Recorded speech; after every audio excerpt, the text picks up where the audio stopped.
오늘 리뷰 드릴 곳은 덴푸라 오마카세 키이로고요. 혹시 방문을 해보고 싶으시다면 지금 즉시 전화를 들어가지고 예약을 하시면 내년 2월부터 풀려 있다고 했습니다. 서울 신사동에 위치한 덴푸라 오마카세 집입니다. 예약이 잡혀 있는 곳들은 공통점이 있더라고요. 가성비가 굉장히 좋다. 가성비가 좋은지 안 좋은지 리뷰를 보시면서 판단하시면 될 것 같아요. 자, 위치는 신사역에서 신사스퀘어라는 곳이 있습니다. 그 안쪽에 있고요. 여기 맛있는 식당들이 많더라고요. 수완이에가 여기 있습니다. 수완이에. 정문은 이렇게 생겼어요. 간판이 따로 없습니다. 그냥 지나가면 모를 수도 있어요. 안에 들어가면은 룸이 이렇게 두 개가 있습니다. 룸을 예약하시면 이제 8명 기준 60만 원입니다. 1인분에 7만 5천 원이라고 생각을 하시면 될 것 같아요. 개인 세팅은 이렇게 되어 있습니다. 튀김을 덜어낼 수 있는 접시, 소금, 초생강, 덴쯔유, 튀김을 찍어 먹는 이제 소스고요. 이 덴쯔유 같은 경우는 무예요. 이거 무. 풀어서 개어질 정도로 이제 무를 갈잖아요, 보통. 얘는 되게 굵게 갈아가지고 약간 단무지 씹는 그런 느낌이 남을 정도로 꼬들꼬들하게 굵게 갈린 무가 있습니다. 그래서 이게 조금 특이했다. 그리고 앞에 있는 접시는 이제 튀김을 내어주는 접시입니다. 튀김은 요런 솥에다가 튀고 계시더라고요. 일본식이죠. 그리고 이제 튀김을 튀기는 테크닉이 좀 남달랐어요. 그래서 요거를 찍어도 되냐고 여쭤보고 좀 찍어온 게 있습니다. 이게 튀김 반죽이에요. 굉장히 거품이 많고 조리하는 내내 계속 거품기로 이 거품을 유지하려고 계속 거품을 치셨어요. 그래서 이렇게 거품 낸 거를 요 그릇에다 옮겨 담은 다음에 요런 굵은 녀석으로 쓱 담궈서 퐁당해서 튀기고 쓱 담궈서 퐁당해서 튀기고, 이 식사가 진행되는 내내 저 풍성한 거품을 유지하려고 계속 앞에서 섞고 개고 섞고 개고 섞고 개고 이러면서 반죽의 퀄리티를 생각하고 있었다. 처음에 입장하면은 이렇게 오늘은 이렇게 구성했습니다 라고 재료를 딱 보여주세요. 보시면 여기 왼쪽 아래에 있는 건 삼치고요. 보리별, 동고죠. 동고. 표고버섯 안에 다진 새우를 채워서 넣은 것입니다. 새우 머리, 고구마, 두릅, 도미쌀, 연근, 제주당근, 장어, 아스파라거스 이렇게 되겠습니다. 튀김이 11개가 나온다고 보시면 될 것 같고요. 일단 앉자마자 웰컴 푸드로 장어 젤리를 주셨습니다. 이 순간이 가장 의심이 많이 가는 순간이었어요. 뭐지 이건? 이건 장어 육수로 만든 젤리 안에 장어를 넣어서 굳힌 거고요. 위에 와사비를 얹어준 건데, 저는 장어 젤리를 먹어본 적이 있죠. 예전에 이걸 먹어봤죠. 이 영국에서 파는 브래들리스. 갑자기 이 생각이 나가지고 먹어도 되는 건가? 놀랍게도 이 녀석은 맛있는 장어 젤리였다. 왜냐하면 이 영국식 장어 젤리는 젤리가 맛대가리가 없거든요. 근데 여기는 장어 육수를 내서 감칠맛을 첨가했어요. 그래서 육수 자체가 굉장히 감칠맛이 있고 맛있어. 마치 장어 덮밥을 먹는 듯한 그런 느낌이 살짝 났어. 똑같은 재료를 써도 이런 거를 만들 수도 있고 이런 걸 만들 수도 있구나 라는 생각이 들더라. 처음으로 나온 녀석은 새우 머리입니다. 손질이 굉장히 잘 돼 있어요. 이 내장이나 쓴맛이 나는 부분은 다 제거가 돼 있습니다. 그래서 이걸 먹고 딱 씹으면은 새우깡 맛이 나요. 근데 뭐가 놀라울 건 하나도 없죠. 뭐야 이거 75,000원짜리 오마카세에서 새우를 줬는데 새우깡 맛이 난다고? 첫 코스니까. 이걸 먹으면서 느낀 건 되게 깔끔한 맛이 나게 잡맛이 안 내게 손질을 잘 하셨구나. 근데 새우 몸통은 어딨지? 새우 몸통이 나옵니다. 저는 이렇게 튀겨진 튀김을 처음 봤어요. 바닥면은 요런 느낌이고요. 윗면은 요런 느낌이에요. 이게 바로 아까 그 거품을 잔뜩 내가지고 낸 반죽의 효과인 것 같은데, 일단 제가 알고 있던 템푸라가 아닙니다. 일단 템푸라를 튀기는 기술이 제가 경험해보지 못한 것이에요. 입안에 들어가면 파삭하고 싶습니다. 바삭이 아니야. 바삭도 아니야. 파삭. 스르르르. 그리고 안에 있는 이 새우도 입에서 녹아. 나는 이 새우가 약간 좀 탱탱함을 유지해서 씹으면서 단맛이 나올 줄 알았는데 아니야. 녹아. 물컹하지도 않아. 덜 익힌 새우에서 나는 특유의 그 찐득찐득한 느낌 있죠. 그것도 없고, 오버쿠킹된 새우에서 나는 질깃질깃한 이것도 없어. 완벽하게 튀겨져서 새우가 녹고 반죽도 녹아.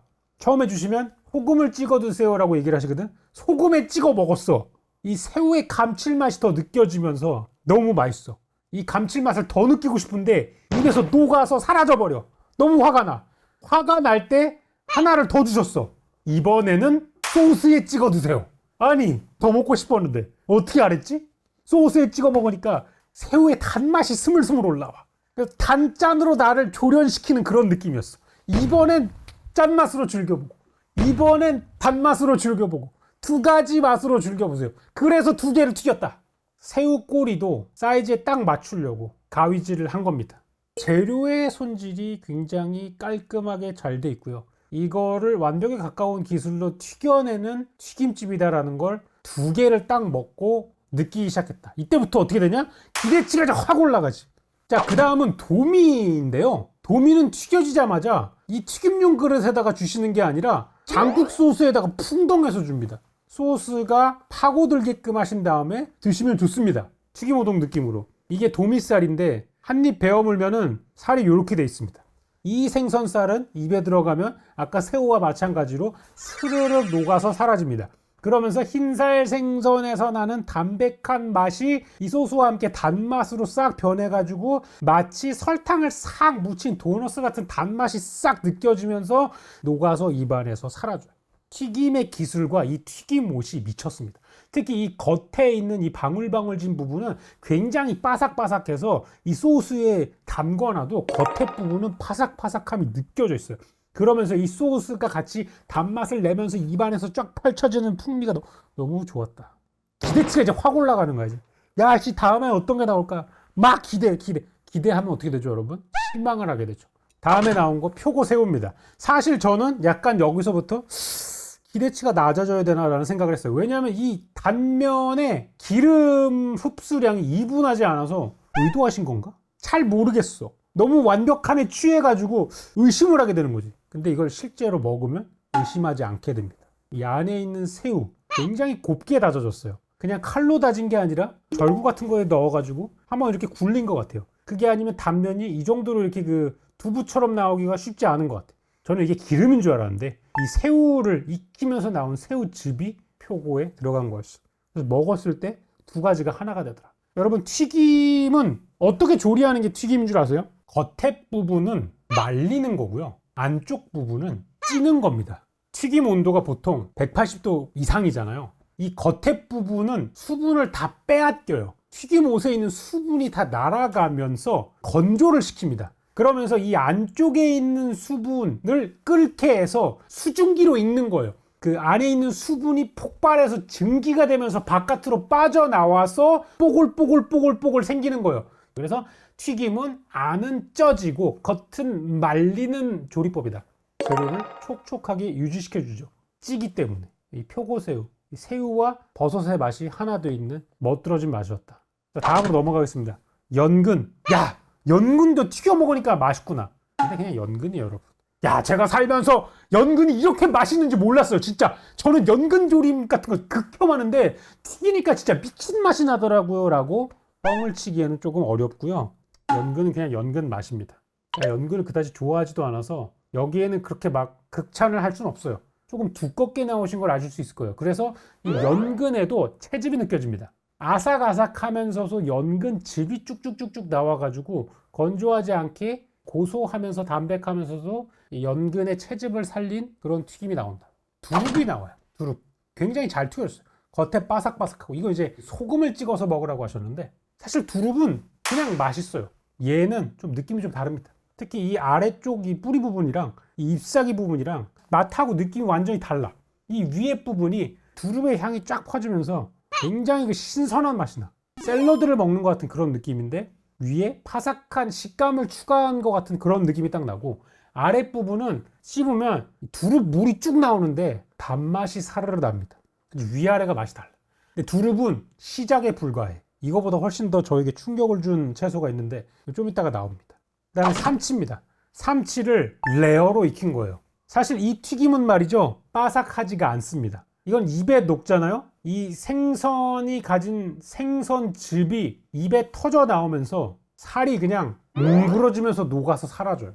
이게 삼치 구이를 드셔보신 분들은 알지만 삼치랑 고등어랑 구워가지고 넣으면은 삼치가 훨씬 더 약간 좀 퍽퍽하거든요. 이 삼치는 입에 들어가면 녹아요. 이 삼치가 아니라 마치 참치처럼 녹아요. 스르르륵. 이 껍질 부분, 이 등푸른 껍질 부분도 비린 향이 전혀 나지 않고요. 일단 재료의 선도가 미쳤고 빨갛게 돼 있는 이 적색육 같은 부분에서 피맛이 나야 되는데 피맛이 나질 않아. 무슨 회처럼 씹히는 것도 아니야. 이건 다 익었어. 익었는데 입에 들어가면 그냥 녹는 거야. 오늘 먹은 튀김들은 공통점이 있어. 입에 들어가면 다 녹아서 사라져. 이 겉에 부분은 바삭하지 않은데 그 이유가 뭔지 알았어. 여기 이 생선에서 나온 즙들이 이 튀김옷을 급속도로 젖게 만들어. 그리고 이거는 튀기자마자 바로 주신 게 아니라 살짝 시간을 기다렸다가 주셨어요. 이 안에 있는 것들이 어느 정도 정돈이 됐을 때 먹으면 입안에 들어가면 생선 향이 쫙 나면서 혀에서 녹아. 몇 번 씹지도 않았는데 쫙 조직이 턱턱턱 풀리면서 입에서 이러면서 녹아. 그 다음에 아스파라거스. 이거는 날 거예요. 생 아스파라거스를 한번 먹으라고 줍니다. 500원짜리 동전 사이즈였어요. 작지가 않아요. 진짜 좋은 아스파라거스. 아스파라거스가 되게 얌체 같은 식물이라서 자랄 때 지력을 엄청 빨아먹어요. 한국 토양에서는 사실 크게 키우기가 쉬운 채소가 아니에요.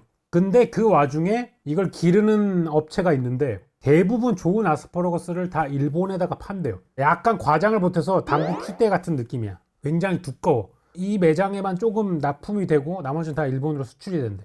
이거는 반으로 갈라가지고 먹어야 됩니다. 위쪽에 이 봉오리 부분은 소금이랑 먹어야 되고요.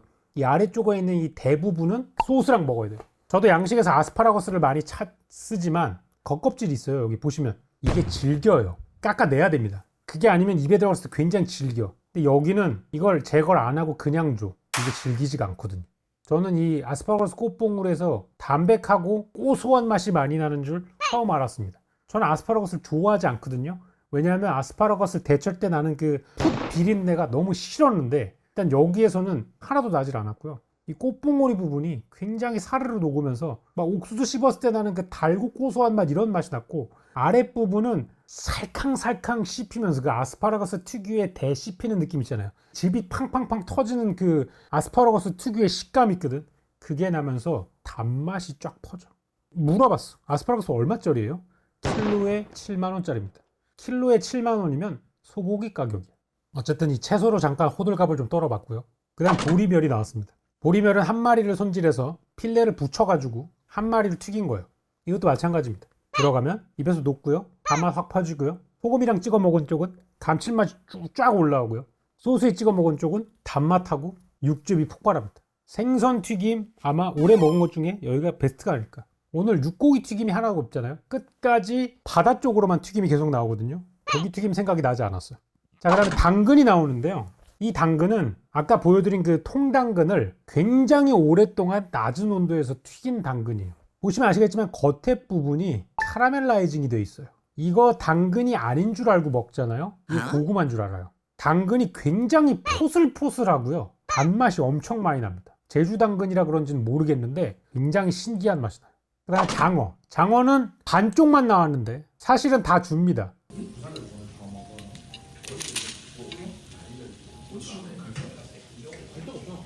좀 전에 그 소리를 들었나요? 얼마나 바삭바삭하겠어, 그죠? 젓가락으로 툭 하면 부러질 정도에다가 안에 있는 장어도 스르륵 녹는다는 거 아니야. 이게 겉바 속촉이다. 소금에 찍어 먹었어. 야, 보통 그 장어는 장어 껍질 부분이 그대로 살아있으면 살짝 그 장어 껍질에서 장어 향 같은 게 살짝 올라오면서 약간 좀 거북할 수도 있거든요. 그런 거 전혀 느껴짐 없이 이 흰살 생선 부분에 감칠맛만 싹 느껴지면서 단맛도 느껴지고 너무 맛있었다. 근데 더 맛있는 게 있었다. 나머지 절반을 가져가서 김이랑 오이랑 시소 잎이라 그래가지고 일본 요리에서 쓰는 약간 특이한 향이 나는 그 허브가 있어요. 그걸로 이렇게 말아가지고 장어, 오이, 김말이를 줍니다. 여기에다가 이제 된쯔유를 발라가지고 양념말이 같은 스타일로 줘요. 이게 좋아. 특히 이 오이랑 장어가 환상의 궁합이야. 이 장어가 아무래도 좀 기름진 생선이기 때문에 느끼하단 말이야. 오이가 밸런스를 완벽하게 만들어줘. 굉장한 맛을 자아내주고요. 여기서 끝나지 않아. 텐동이 나와. 이거는 약간 그 가키아게처럼 야채 튀김 있죠. 여러 가지를 잘게 썰어가지고 뭉쳐가지고 튀긴 거에다가 그걸 밥 위에 얹은 다음에 튀김 소스를 이렇게 뿌려준 거야. 야, 이거 질입니다. 안에 새우도 있고요. 뭐 마도 있고 이것저것 다 있습니다. 개인적으로는 이 튀김 양념이 조금 많이 들어가가지고 짰는데 상관없었습니다. 그냥 이 튀김 자체가 너무 바삭바삭하고 밥이랑 잘 어울리고 밥도 잘 됐고 술렁술렁 넘어가는 느낌. 밥은 텐동과 오차즈케 중에 선택하실 수가 있는데요. 튀김은 똑같고요. 근데 모두 다 이날은 텐동을 먹어서 사스케를 제가 하나도 사진을 찍질 못했다. 아쉬움. 자, 마지막 8명이 방문을 했는데 3명이 뽑은 베스트 아이템이 이거였습니다. 고구마 튀김이고요. 소금 아이스크림입니다. 저도 베스트로 뽑을 뻔했어요. 만약에 지금이 11월 달이었다면, 고구마 철이었다면 저를 베스트로 뽑았겠죠. 하지만 고구마가 살짝 단맛이 부족해가지고 아쉬움이 있었고, 근데 이게 미쳤습니다. 특히 이 고구마 껍질까지 같이 튀긴 거거든요. 이 껍질에 있는 수분이 다 날아가면서 쫀득쫀득한 육포처럼 변해가지고 바삭 쫀득함이 섞여 있는데 이 안에 있는 달콤한 고구마 살이랑 같이 먹으면 겉에 부분은 막 캐러멜라이징 된 고구마의 단맛이 쫀득쫀득한 껍질과 느껴지면서 안쪽에 있는 포슬포슬하게 익은 꿀고구마와 같이 섞여서 나는 이 엄청난 단맛. 지렸다. 그리고 이 단맛을 채워줄 소금 아이스크림. 살짝 짠맛이 나가지고 단짠단짠이 어우러지면서 입안을 황홀하게 만들어준다. 그래서 이렇게 다 먹어서 75,000원. 예약은 내년 2월부터 가능합니다. 튀김의 신세계를 좀 경험했다. 그 전까지는 사실 이 정도의 튀김은 못 먹어본 것 같다 라는 느낌입니다. 75,000원이면 솔직히 요즘에 피자 2판이거든요. 피자 값이 너무 올라가지고 피자 2판보다 훨씬 더 훌륭한 경험을 할 수 있다고 생각합니다. 가성비가 엄청 좋다? 이 정도는 아니에요. 왜냐? 여기 재료 보여주시잖아요. 그냥 저는 적당하다고 느꼈어요. 왜냐면 이거는 4인분 기준이거든. 근데 실제로는 30만 원어치이기 때문에 막 가성비가 엄청 뛰어나고 이런 건 아니야. 그냥 받아야 될 가격을 받는 가격이야. 이상입니다.